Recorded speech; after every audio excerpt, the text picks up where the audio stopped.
My name is Sandro Geiken. I'm a researcher in science and technology studies at the University of Bielefeld, basically huh? Yeah, it does exist. Basically concerned with philosophy of technology and philosophy of science. And one of my focuses is actually to try and develop some anarchical theory of technology. And from within this focus, I found it quite interesting to look at this connection of free software and anarchism, which has been quoted frequently in the press over the past years. So I'm going to talk a little on this, whether it computes or not. The structure of the talk is going to be the following. First of all, I'm going to try and develop the connotation, what actually led to the connotation between free software and anarchism. Second, I'm going to sketch briefly what the theory of anarchical technology will be about. Third will be then, given this outlines of an anarchical theory of technology, the case of free software as a case study within this theory. And then my outcome and main thesis, so to speak, will be that free software is not very anarchical at all, in fact not very political at all. That's my opinion, and we can debate about that. But still, I believe that a certain demonstrative value can be obtained. That will be the fourth part of this talk.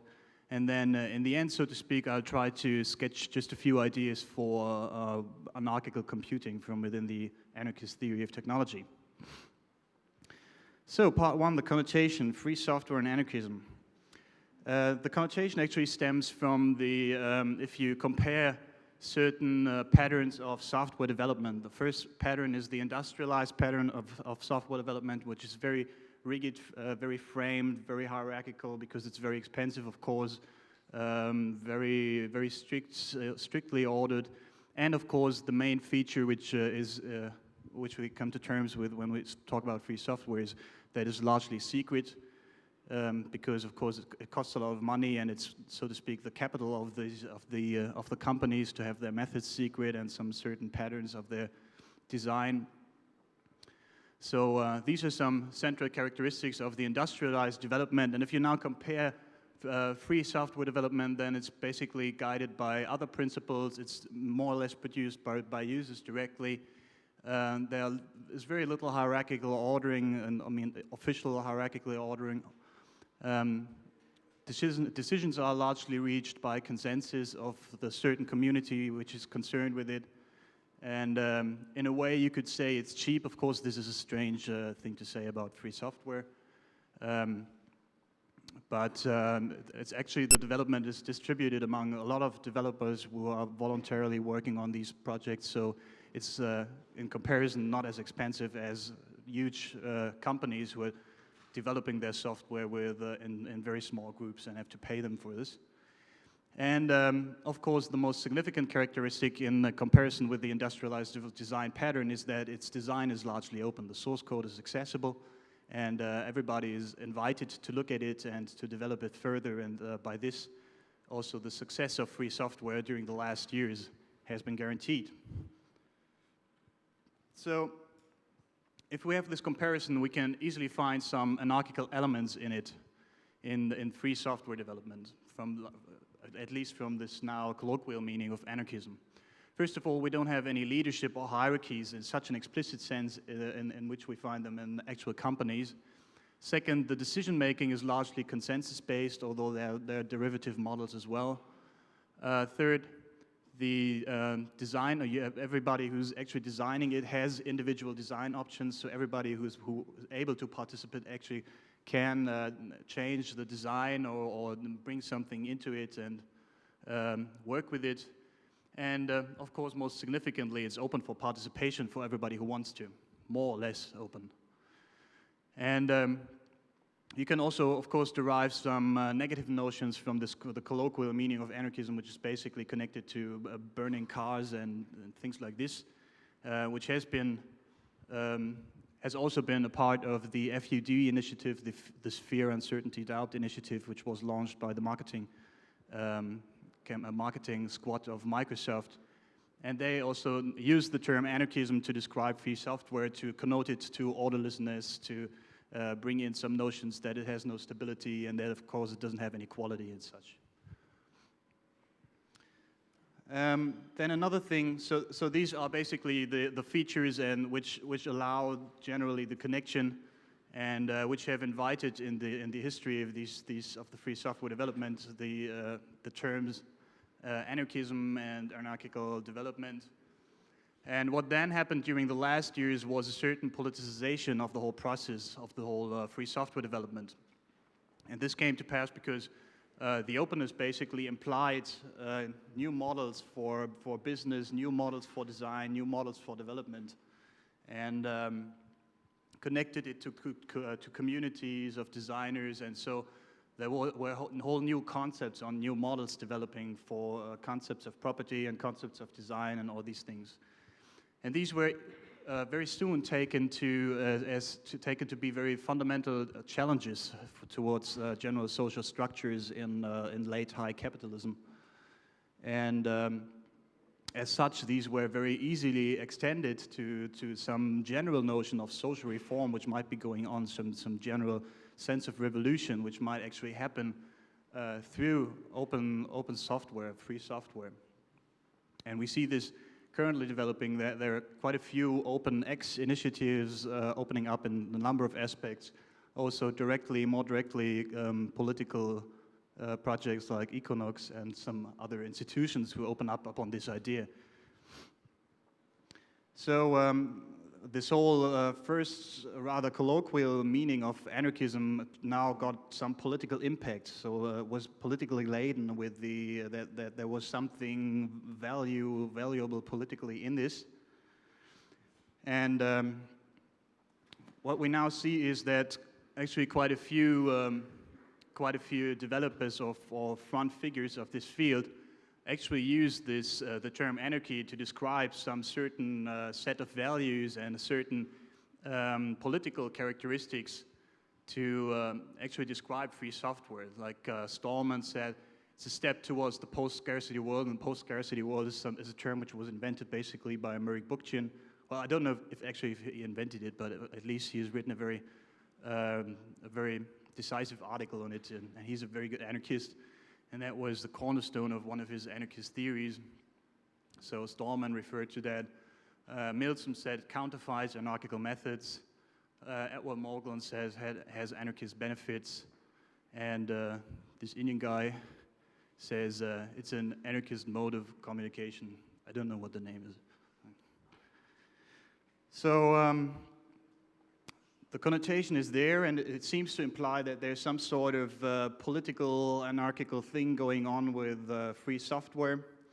But if you're actually an anarchist, then you can easily find some preliminary criticism of the connotation, namely that the whole concept of free software was not a very genuine anarchical program in the first place. The connotation rather developed after the free software development. So. It was really attached later. And then another point is that you do not find any explicit references to anarchical theories who try to map the certain features about open software, free software, which are really anarchical. So it's rather really colloquial. And so the other points follow from that we have to assume, due to this lack of references, that the uses of the term anarchical in this context have been rather metaphorical and rather stemmed from the colloquial understanding of anarchism, and so the connection has been rather superficial. And as such, the whole question which is guiding my talk is quite legitimate to actually ask if free software really is anarchical. And now, to judge this, we will first have to develop a brief sketch of what the anarchist theory of technology would be about. And this is what we're going to do now. So the first question which we of course have to ask ourselves is, how can technology be political after all? I mean, in a way you could say, okay, politics and technology actually seems to be rather neutral. It can lend itself to purposes, of course, but it can also lend itself to good purposes or to bad purposes. And so in a way it appears to be neutral, but that really is something which has been rejected by philosophers of technology for the past well, 30 years at least, the New Left with 1968 with Herbert Marcuse made a turning point in this whole discussion of neutralness of technology. And we can now discern some rather clear factors in which technology has to be rated as to be political. One, of course, is known ever since Marx, that technology, of course, is a part of the productive force, and as such part of the productive force of the productive power of the people, and as such it also substantially is a part of how a certain society has to be designed, as certain means to get food and to get infrastructure and to get energy and so on. Then another point is that technology actually often medializes power structures. What we mean by this is a philosophical term, the medialization of power structures. And what we mean by it is that certain governments or people who hold power are trying to introduce these powers, or to actually manifest these powers in certain technologies, which are then being made universal, so everybody has to use them, and then you have manifested these power structures, and what follows is sort of an inherent necessity to follow these power structures because you have to use the technology. One very clear example, of course, is surveillance or biometrical passports, to give a very current example. So that is an issue as well. Another, of course, is that some technological structures also demand certain social structures to operate.